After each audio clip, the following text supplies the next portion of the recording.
პალესტინელებს, რომელთაც მშობლიური გარემო ენატრებათ ურჩევნია თავიანთ განადგურებულ სახლებსა და ნაცნობ ადგილებში დაბრუნდნენ, ვიდრე იძულებით გადაადგილდნენ და კარვების ქალაქებში იცხოვრონ. დანგრეული სახლების აღდგენა ნელი, მაგრამ სტაბილური პროცესია.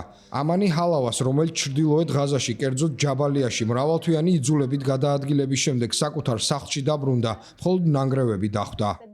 ადგილზე კატასტროფული მდგომარეობა დაგხვდა. ყველაფერი განადგურებულია, ირგვლივ ნანგრევებია. ჩემო მეუღლემ მითხრა, რომ სახლში ცხოვრება შეუძლებელი იყო. კიბეებიც აღარ იყო, თუმცა მე დაჟინებით მოვითხოვე აქ დაბრუნება. ჩვენ მაინც ვიტანჯებით. მჯობესია ჩვენ სახლში ვიყოთ, ვიდრე ზღვასთან, სადღაც კარავში.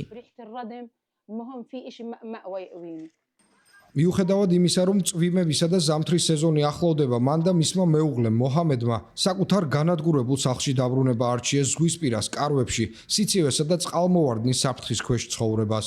მოჰამედის თქმით, მათ გამუდმებით ესმით იერიშების ხმა, რადგან მათგან ახლოს ბუფერული ზონაა.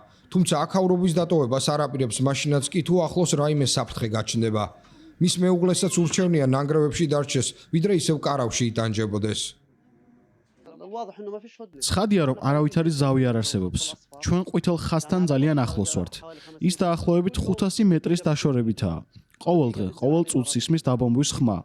თავზე ნანგრევები გვეყრება, მაგრამ მე ჩემს სახლში მტკიცედ ვდგავარ და არ სადვაპირებ წასვლას. ცოტა ხნის წინ სამხრეთ ღაზიდან დაბრუნებული იაკუბ ავადი და მისი ოჯახიც მსგავს ვითარებაში აღმოჩნდნენ. მათაც ნანგრევები დახვდათ. კარავში არ ვიცხოვრებ, რადგან ეს საშინელებაა. ზამთრისა და დამცირებისგან თავის დასაცავად ასეთ პირობებში გვიწევს ცხოვრება. ზამთარში სულ გალუმპულები ვართ. ვეცადეთ, რომ ბრეზენტი გვეშოვა, რომ წყალს აღარ გაეჟონა, თუმცა არავინ დაგხმარებია. როგორც საერთაშორისო დახმარებისა და ჰუმანიტარული ორგანიზაციები აცხადებენ, ცეცხლის შეწყვეტის შეთანხმების მიუხედავად, პალესტინელებს მძიმე პირობებში უწევთ ცხოვრება. ამას კოკისპირული წვიმებიც დაერთო, რამაც არაერთი წყალდიდობა გამოიწვია. ღაზაში არც საკვებთან დაკავშირებით მოგვარებულა პრობლემა. ჰუმანიტარული ორგანიზაციები ზამთრის მოახლოების ფონზე უფრო მეტი დახმარებისა და შესაბამისი მასალების მიწოდების აუცილებლობაზე საუბრობენ.